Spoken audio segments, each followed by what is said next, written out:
नमस्कार, सुस्वागतम, वेलकम। मैं नितिश माली आपके अपने इस यूट्यूब चैनल में आप सभी का स्वागत करती हूँ। आज मैं आपके सामने नवंबर माह का कर्क राशि वालों का मासिक राशिफल लेकर उपस्थित हुई हूँ। और ये महीना बहुत ही विशेष है क्योंकि इस महीने में आ रहे हैं बहुत ही बड़े पर्व। अब कौन कौन से व्रत और त्यौहार इस महीने में आने वाले हैं उनके बारे में जान लेते हैं। 1 नवंबर को सुहागिनों का प्रिय पर्व करवा चौथ मनाया जाएगा।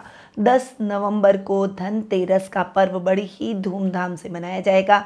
12 नवंबर को दीपावली का पर्व, जो कि हमारे हिंदू धर्म का सबसे बड़ा पर्व माना गया है, वो धूमधाम से मनाया जाएगा। 13 नवंबर को गोवर्धन पूजा की जाएगी। वहीं 15 नवंबर को भाई दूज का पर्व बहुत ही धूमधाम से मनाया जाएगा। 26 नवंबर को देव दीपावली मनाई जाएगी और 27 नवंबर को गुरु नानक जयंती आ रही है। तो ये है कुछ विशेष व्रत और त्यौहार जो कि इस माह में आने वाले हैं। अब जान लेते हैं कि ग्रहों की स्थिति इस माह में कैसी रहेगी। सबसे पहले ग्रहों के राजा सूर्य की बात करते हैं, जो कि वर्तमान में नीच की राशि तुला में विराजमान है और 17 नवंबर को वे अपनी सम राशि वृश्चिक में प्रवेश करेंगे। बुध ग्रह की अगर बात करें तो वे वर्तमान में अपनी अति मित्र राशि तुला में विराजमान है और 6 नवंबर को मित्र राशि वृश्चिक में प्रवेश करेंगे। 27 नवंबर को अपनी शत्रु राशि धनु में प्रवेश कर जाएंगे। मंगल ग्रह की अगर बात करें तो वे वर्तमान में अपनी मित्र राशि तुला में विराजमान हैं और 16 नवंबर को अपनी खुद की राशि वृश्चिक में स्वग्रही हो जाएंगे। गुरु ग्रह की बात करें तो वे इस पूरे माह अपनी अति मित्र राशि मेष में विराजमान रहेंगे। शुक्र ग्रह वर्तमान में अपनी सम राशि सिंह में विराजमान है और 3 नवंबर को ही राशि परिवर्तन करते हुए अपनी नीच की राशि कन्या में प्रवेश करेंगे। पुनः 30 नवंबर को राशि परिवर्तन कर अपनी खुद की राशि तुला में स्वग्रही होकर विराजमान हो जाएंगे। शनि ग्रह की बात करें तो वे इस पूरे माह अपनी मूल त्रिकोण की राशि कुंभ में विराजमान रहेंगे। राहु अपनी सम राशि मीन में और केतु अपनी सम राशि कन्या में विराजमान रहने वाले हैं। तो ये है सभी ग्रहों के राशि परिवर्तन की जानकारी। अब इन ग्रहों की स्थितियों का क्या इफेक्ट आपको अपने इस माह पर देखने को मिलेगा उसके बारे में जान लेते हैं। तो शुरू करते हैं कर्क राशि वालों का नवंबर माह का मासिक राशिफल। और इस राशिफल की शुरुआत में आपको बता दूं कि ये जो मैं आपको राशिफल दे रही हूँ ये चंद्र गणनाओं पर आधारित है और आपकी राशि और लग्न दोनों के हिसाब से समान रूप से प्रभावशाली भी है। तो सबसे पहले आपके राशि स्वामी चंद्रमा की बात कर लेते हैं। चंद्रमा जो कि मन, माता और मस्तिष्क का कारक ग्रह होता है, इस समय आपकी पर्सनैलिटी बहुत ही आकर्षक होती हुई दिखाई देगी, पर थोड़े से भ्रमित दिखाई देंगे क्योंकि राहु की पंचम दृष्टि आपके लग्न पर पड़ रही है, जो कि आपको थोड़ा सा भ्रम की स्थितियों में डाल सकती है। इसीलिए भ्रमित न हो, डिसीजन मेकिंग स्ट्रांग रखें। अगर आपको कोई कन्फ्यूज़न है, किसी से सलाह लेनी है, आप अपने अनुभवी मित्र से सलाह ले सकते हैं, किसी अनुभवी व्यक्ति की सलाह ले सकते हैं, या फिर आप अपने माता पिता या घर के बड़े बुजुर्गों की सलाह अपने किसी भी इम्पोर्टेंट काम में जरूर लें। फिर उस नतीजे पर पहुंचकर उस कार्य को करने का प्रयास करें, तभी आप भ्रम की स्थितियों से बाहर निकलेंगे और सही डिसीजन ले पाएंगे। सही मार्गदर्शन व्यक्ति को मिलना बेहद आवश्यक है और ये समय आपकी डिसीजन मेकिंग को खराब करेगा। इस समय आपका मन बहुत चंचल रहेगा, कभी कुछ कर लूँ कभी कुछ कर लूँ, हर काम अधूरा छोड़ते हुए आगे बढ़ने का प्रयास करेंगे, पर ऐसा आपको नहीं करना है। अपने मन को स्थिर रखते हुए अपने कंसंट्रेशन को बनाए रखें और अपने एक काम को कंप्लीट करके ही नए कार्य की शुरुआत करें। रिश्तों में तालमेल बना रहेगा और आपके रिश्तों में माधुर्य भी बना रहेगा।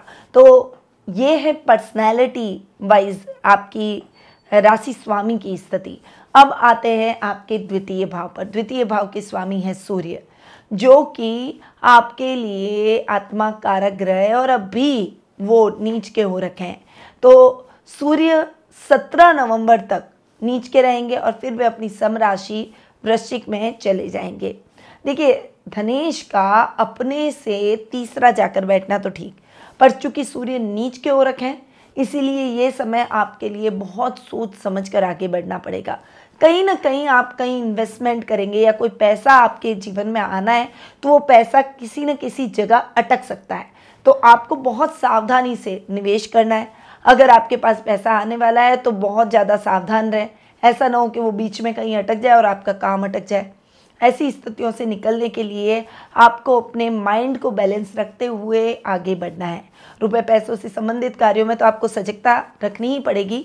कुटुंब में भी आपको अपनी वाणी पर थोड़ा सा ध्यान देते हुए आगे बढ़ना है, क्योंकि स्ट्रेट फॉरवर्डनेस कभी कभी हमें नुकसान पहुंचा देती है। हम कभी कभी ब्लंट बोलते हैं और उस वजह से आगे वाला व्यक्ति हमारी बातों से आहत हो जाता है, चाहे हमारा इंटेंशन उसे हर्ट करना हो या ना हो। इसीलिए इस समय बोलते समय सावधानी रखें। ये समय कलाकारों के लिए भी थोड़ा सा स्ट्रगलिंग रहने वाला है। वहीं मेडिकल के स्टूडेंट्स के लिए 17 नवंबर तक का समय इतना अच्छा नहीं रहेगा। फिर सूर्य जैसे ही अपने से चतुर्थ जाकर बैठेंगे, आपके 5th हाउस में बैठेंगे, ये समय मेडिकल स्टूडेंट्स के लिए बहुत अच्छा रहेगा। खासकर जो साइंस बायो लिए हुए हैं या फिर मेडिकल के फील्ड में किसी न किसी प्रकार से काम कर रहे हैं, फार्मेसी का काम कर रहे हैं, दवाइयों का काम कर रहे हैं, उनके लिए ये समय बहुत ही अच्छा रहने वाला है। इस समय आपकी सफलता दुगनी और तिगनी होती हुई दिखाई देगी। अब आते हैं आपके पराक्रम भाव पर। देखिए, पराक्रमीश हैं आपके बुध, और बुध महीने की शुरुआत में यानी 6 नवंबर को ही अपनी मित्र राशि वृश्चिक में जा रहे हैं। यहाँ पर बुध पहले से तुला राशि में विराजमान है, जो कि उनकी अति मित्र राशि है, और बुध जब अपनी मित्र राशि वृश्चिक में जाएंगे तब भी वे बहुत अच्छे रिजल्ट देंगे। यानी बुध के रिजल्ट पराक्रम भाव के हिसाब से आपको हर तरीके से अच्छे ही मिलते हुए दिखाई देंगे। बुध आपके छोटे भाई बहनों से आपकी ट्यूनिंग को सुधारेंगे। इस समय आपके काम में उनकी मदद आपको देखने को मिलेगी। आपकी इच्छाओं को सम्माना वो देंगे और आप अपनी हॉबीज से प्रसिद्धि हासिल करेंगे। हालांकि आपको किसी भी कंट्रोवर्सी में नहीं फंसना है। कलाकारों के लिए ये समय अच्छा नहीं है, क्योंकि शुक्र नीच के हुए आपकी ही राशि में बैठे हैं। यानी आपके 3rd हाउस में शुक्र का बैठना और शुक्र केतु का जड़त्व योग बनना इस समय कलाकारों के लिए अच्छा नहीं रहेगा। आप सही बोलने चाहेंगे तो भी उसका कंट्रोवर्शियल रिजल्ट निकल सकता है। लोग आपको सोशल मीडिया पर ट्रोल भी कर सकते हैं। बहुत सावधानी से आगे बढ़ें। हो सका है तो इस समय थोड़े से सोशल मीडिया पर कम एक्टिव रहें, ताकि आपकी बातों को लोग अदरवाइज ना लें और इससे आपकी छवि ना बिगड़े। इस बात का आपको विशेष रूप से ध्यान रखना पड़ेगा। वैसे बुध आपके पराक्रमेश होने के साथ साथ आपके खर्च भाव के भी स्वामी हैं। इस समय खर्चे अनर्गल ना बढ़े, इस बात का भी आपको ध्यान रखना है, क्योंकि अनर्गल खर्चों की वजह से आपका बजट बिगड़ सकता है। इस समय ऋण की स्थितियां आपके ऊपर हो सकती है, वहीं सहकर्मियों के साथ तालमेल भी बिगड़ सकता है। वर्क प्लेस पर बहुत सावधानी के साथ आपको आगे बढ़ना होगा। खासकर जो बैंकिंग सेक्टर से जुड़े हुए हैं, फाइनेंस सेक्टर से जुड़े हुए हैं, अकाउंटिंग के फील्ड से जुड़े हुए हैं, सीए, सीएस, गणितज्ञ या किसी भी प्रकार के वाद्य यंत्रों को आप बजाते हैं, तो इस समय आपके साथ वालों का आपको विशेष रूप से ध्यान रखना होगा। तो बस थोड़ा सा संभल कर रहिए, तो बुध के रिजल्ट आपको अच्छे ही मिलेंगे। अब आते हैं आपके सुख स्थान पर। आपके सुखेश हैं शुक्र और साथ ही आपके लाभेश भी हैं। और मैंने जैसा कि आपको बताया कि शुक्र महीने के प्रारंभ में ही यानी 3 नवंबर को ही अपनी नीच की राशि कन्या में चले जाएंगे। यहाँ पर आपके पराक्रम भाव में केतु के साथ जड़त्व योग भी बना रहे हैं।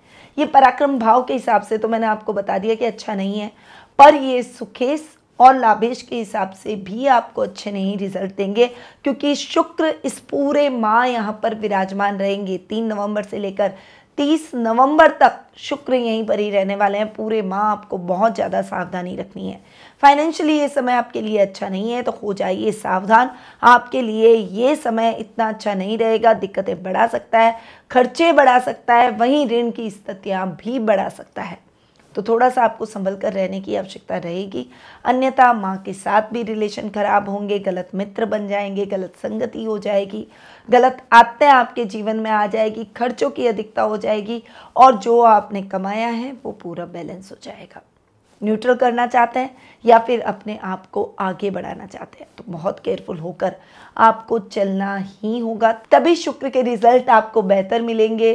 क्योंकि शुक्र और केतु का बन रहा है जड़त्व योग, जो कि आपके काम को अटका सकता है, छोटे छोटे कामों में दिक्कतें ला सकता है, अचानक खर्चे बढ़ा सकता है। तो ओवरऑल लाभ और सुखों में कमी आ सकती है, संभल कर रहिए। अब आ जाते हैं आपके पंचम भाव पर। देखिए, आपकी कुंडली में मंगल है योग कारक ग्रह, और मंगल यहाँ पर आपके लिए बहुत अच्छे रिजल्ट लेकर आने वाले हैं, क्योंकि आधे माह के बाद मंगल हो जाएंगे स्वग्रही, और स्वग्रही होते ही मंगल आपको बहुत बेहतर रिजल्ट देंगे। हालांकि शनि की दृष्टि मंगल पर पड़ेगी, पर मंगल खुद बहुत पावरफुल ग्रह है, सेनापति ग्रह है। थोड़ा सा अग्रेशन इस समय शांत रखिए, क्योंकि शनि आपके अग्रेशन को बढ़ा सकते हैं। मंगल से शनि दबते हैं, शनि की दृष्टि पड़ेगी तो वो मंगल को और उग्र कर लेगी। इसीलिए इस समय आपको अपनी वाणी पर संयम और क्रोध पर नियंत्रण रखना है। डोमिनेटिंग कम हो, बाकी आपको टेक्निकल फील्ड में बहुत अच्छा रिजल्ट मिलने वाला है। इंजीनियरिंग के लोगों को बहुत अच्छा रिजल्ट मिलेगा। अगर आप भूमि से संबंधित, कंस्ट्रक्शन लाइन से संबंधित कोई भी काम करते हैं तो उसमें भी आपको फ़ायदा होगा। प्रॉपर्टी से संबंधित क्रय विक्रय के मामलों में फ़ायदा होगा। वहीं इस समय खानों से निकलने वाले रासायनिक पदार्थों का अगर आप काम करते हैं तो उसमें भी आपको लाभ प्राप्त होगा। तो मंगल के रिजल्ट ऐसे ही नहीं, हमेशा हर तरीके से आपको अच्छे मिलेंगे। वहीं अगर आप किसी गवर्नमेंट जॉब में हैं, यानी पुलिस, सेना, नेवी जैसे कोई डेयरिंग जॉब आप कर रहे हैं, आईपीएस अधिकारी हैं, किसी भी प्रकार के रिस्क की काम को करने में आपकी महारत है, तो ये समय आपके यश, मान, सम्मान, कीर्ति, बल सबको बढ़ाएगा, क्योंकि मंगल आपके कर्मेश भी हैं और कर्म भाव में गुरु भी जाकर बैठे हैं। 10th हाउस में गुरु के रिजल्ट बहुत अच्छे मिलते हैं, इसीलिए यहाँ पर गुरु खुलकर रिजल्ट देंगे। उन्नति, प्रमोशन, इंक्रीमेंट और अगर मनचाही ट्रांसफ़र चाहते हैं तो वो सब मिलने के बहुत अच्छे योग हैं। इस समय आपको अपने प्रयासों को तेज कर लेना चाहिए। संतान की तरफ से समाचार मिलेंगे। खिलाड़ियों के लिए ये समय उत्तम सफलतादायक रहेगा। ये समय बहुत यादगार रहेगा। करियर का बहुत पीक टाइम आपका चल रहा है, इसीलिए इस समय आप जो भी प्रयास करेंगे उसमें सार्थकता आप जरूर पाएंगे। अपनी मेहनत को दुगना आपको जरूर करना पड़ेगा। हमेशा मैं कर्म पर जोर देती हूँ, कर्म प्रधान बनाइए। कर्मा अच्छा होगा तो रिजल्ट जरूर अच्छे मिलेंगे। तो मंगल के रिजल्ट चूंकि योग कारक ग्रह हैं तो बहुत ही अच्छे मिलने वाले हैं। कोई भी इंपॉर्टेंट काम करने जाएं तो 17 नवंबर के बाद करें। चलिए, ये तो हुए मंगल के परिणाम। अब आ जाते हैं आपके रोग भाव पर। रोग भाव की अगर मैं बात करूं तो रोग भाव और भाग्य स्थान के स्वामी है गुरु फ्री हो चुके हैं, क्योंकि 30 अक्टूबर को राहु चेंज हो गए और वो आ गए आपके भाग्य भाव में, और भाग्य भाव में राहु आ गए तो गुरु राहु का चांडाल योग खत्म हो गया। हालांकि शनि की दृष्टि गुरु पर जरूर पड़ रही है, पर उसके बावजूद भी गुरु के रिजल्ट थोड़े बेहतर होते हुए दिखाई देंगे। इस समय अगर गुरु से रिलेटेड कोई स्वास्थ्य संबंधी समस्याएं हैं, जैसे गले की समस्या, पेट की समस्या या फिर थायराइड की समस्या, बीपी, शुगर लेवल की समस्या अगर चल रही है तो उसमें आपको रिलीफ मिलेगा। हालांकि पूरा आराम मिलने में अभी टाइम है, पर अपने स्वास्थ्य का विशेष रूप से ध्यान रखें। स्वास्थ्य की अनदेखी ना करें, क्योंकि हम अपनी काया को जितना देते हैं काया उतना ही वापस हमें रिटर्न करती है। आप अपने शरीर पर खर्च करेंगे तो शरीर आपको हमेशा रिटर्न देगा और आपको स्वस्थ रखेगा। अपने शत्रुओं से थोड़ा सा आपको सावधान रहकर चलना होगा। इस समय रुपए पैसों से संबंधित कार्यों में भी बहुत सजग होकर चलें। हालांकि आप जितने प्रयास करेंगे वो प्रयास जरूर सार्थक साबित होंगे। वहीं गुरु आपके भाग्येश भी हैं तो भाग्य को बढ़ाएंगे। हालांकि भाग्य भाव में राहु बैठ गए, यहाँ पर पहले गुरु को डिस्टर्ब किया था, अब गुरु के घर में ही आकर बैठे, इसीलिए राहु थोड़ा सा परेशान कर सकते हैं, पर राहु बहुत ज़्यादा परेशान नहीं करेंगे, क्योंकि देवगुरु बृहस्पति के घर में अगर कोई भी ग्रह बैठा हो, चाहे वो क्रूर हो चाहे वो सौम्य ग्रह हो, वो रिजल्ट ठीक ही देता है, वो इतने खराब रिजल्ट नहीं देता। इसीलिए सोच समझ कर निवेश करें, लॉन्ग टर्म इन्वेस्टमेंट करें, शॉर्ट टर्म इन्वेस्टमेंट करने से बचें। रिस्की कामों में बहुत ज़्यादा संभल कर रहें और संभल कर निवेश करें। बाकी भक्ति भावों में आप भरे रहेंगे, भक्ति कार्यों में आपका मन अधिक लगेगा, घर में धार्मिक अनुष्ठान भी हो सकते हैं। तो गुरु के रिजल्ट वैसे आपको भाग्य स्थान के हिसाब से भी बहुत बेहतर मिलेंगे। अब आते हैं आपके 7th और 8th हाउस पर, यानी सप्तम और अष्टम भाव पर। सप्तमेश और अष्टमेश शनि अष्टम भाव में स्वग्रही होकर बैठे हैं, इसीलिए शनि के रिजल्ट बहुत अच्छे मिलेंगे। यात्राएं आपके लिए सुखद और मंगलमय रहेगी। इस समय आप कोई भी कार्य हाथ में लेंगे उसमें सफलता हासिल करेंगे। मेहनत का यथेष्ट फल मिलेगा, गुप्त शत्रु समाप्त हो जाएंगे और यहाँ पर इनकम के नए नए सोर्सेज आपको प्राप्त होते हुए दिखाई देंगे। यानी इनकम सोर्सेज पर आप थोड़ा सा वर्क कर सकते हैं। ये समय आपके लिए बहुत ही अच्छा उन्नतिदायक और प्रगतिदायक रहेगा। वहीं इस समय आपके लाइफ पार्टनर के साथ आपकी ट्यूनिंग बहुत अच्छी रहेगी। व्यापारी वर्ग और किसान वर्ग के लिए ये समय बहुत ही अच्छा रहेगा। एग्रीकल्चर से संबंधित कोई भी खाद का, बीज का या सब्जियों का, फल फ्रूट का या फिर खेती बाड़ी का आप काम करते हैं, इन क्षेत्रों से जुड़े हुए लोगों को बहुत ही अच्छा लाभ प्राप्त होगा। पेट्रोलियम पदार्थों से रिलेटेड अगर आप काम करते हैं तो उसमें भी लाभ आपको प्राप्त होगा। जीवन साथी का साथ और सहयोग भरपूर देखने को मिलेगा। फाइनेंशियली उनसे हेल्प भी मिलती हुई दिखाई देगी। तो यहाँ पर शनि के रिजल्ट भी बहुत ही अच्छे और शानदार आपको देखने को मिलेंगे। तो ये था कर्क राशि वालों का नवंबर माह का मासिक राशिफल। ये महीना बहुत ही इंपॉर्टेंट है, तो शुभ तारीखों के बारे में भी जान लेते हैं। 1 से 3 तारीख, 5, 6, 11, 18, 21, 27 और 29, ये सभी डेट्स आपके लिए बहुत ही लकी रहने वाली है। इन्हें आप लकी नंबर की तरह भी देख सकते हैं। अब अनलकी डेट के बारे में जान लेते हैं। 4, 7 से 10, 12, 17, 22 से 26, 28 और 30, ये डेट्स आपके लिए थोड़ी सी केयरफुल रहने की है, यानी अनलकी है, इसलिए सोच समझकर इन डेट्स पर आगे बढ़ना होगा। इन नंबर्स का हो सके जितना कम उपयोग कीजिए। चलिए अब आते हैं शुभ रंग पर कि इस माह आपके लिए लकी कलर कौन सा रहने वाला है। तो इस माह चूँकि मंगल योग कारक है और मंगल बहुत अच्छी स्थिति में आ रहे हैं, इसीलिए आपको रेड, टमाटरी, लाल, ऑरेंज, ये सभी कलर आपके लिए बहुत ही शुभ रहने वाले हैं। इन रंगों का उपयोग आप अपने कोई भी इंपॉर्टेंट कार्यों में कर सकते हैं। अब आते हैं इस महीने के उपायों पर। चूँकि ये महीना है बड़े त्योहारों का, इसीलिए त्योहार के हिसाब से ही उपाय बताने वाली हूँ। कर्क राशि के जातकों को धनतेरस के दिन चांदी का श्रीयंत्र खरीदना शुभ साबित होगा। इसके बाद इस श्रीयंत्र की पूजा कर इसे अपनी तिजोरी में रखते हैं। ऐसी मान्यता है, इससे माँ लक्ष्मी का आशीर्वाद सदैव आप पर बना रहेगा। कर्क राशि के लोगों को दीपावली की शाम के समय घर के बाहर घी का दीपक जलाना चाहिए। इससे माँ लक्ष्मी की कृपा सदैव बनी रहेगी। सोमवार के दिन शिवलिंग पर जलाभिषेक करें। ओम नमः शिवाय मंत्र का रोजाना कम से कम 108 बार जाप करें। शनिवार के दिन काले तिल का दान आपके लिए बहुत ही लाभकारी साबित होगा और मंगलवार को हनुमान चालीसा का पाठ अवश्य करें। शुक्र चूंकि नीच की ओर है, इसीलिए आपको शक्कर और चावल का शुक्रवार के दिन दान करना चाहिए और श्री सूक्त का पाठ हर शुक्रवार जरूर करें। तो ये कुछ उपाय हैं जो कि आपके इस माह को बना सकते हैं बहुत ही अच्छा और उन्नतिदायक और ग्रहों के दुष्प्रभाव से भी आपको बचा सकते हैं। तो इन उपायों को आप अपने जीवन में जरूर अपनाएं। पर यदि आप अपनी पर्सनल जन्म पत्रिका के माध्यम से अपनी पर्सनल लाइफ से संबंधित कुछ प्रश्नों के उत्तर प्राप्त करना चाहते हैं और जिज्ञासाओं को शांत कर सही मार्गदर्शन भी प्राप्त करना चाहते हैं, तो आप टेलीफोनिक अपॉइंटमेंट और पर्सनल मीट के माध्यम से मुझसे जुड़ सकते हैं। अधिक जानकारी के लिए स्क्रीन पे दिए गए नंबरों पर कॉल या फिर व्हाट्सएप जरूर करें। अब मैं अपनी वाणी को यहीं विराम देती हूँ। स्वस्थ रहिए, व्यस्त रहिए, मस्त रहिए और हमेशा मुस्कुराते रहिए। जय श्री राधे कृष्णा।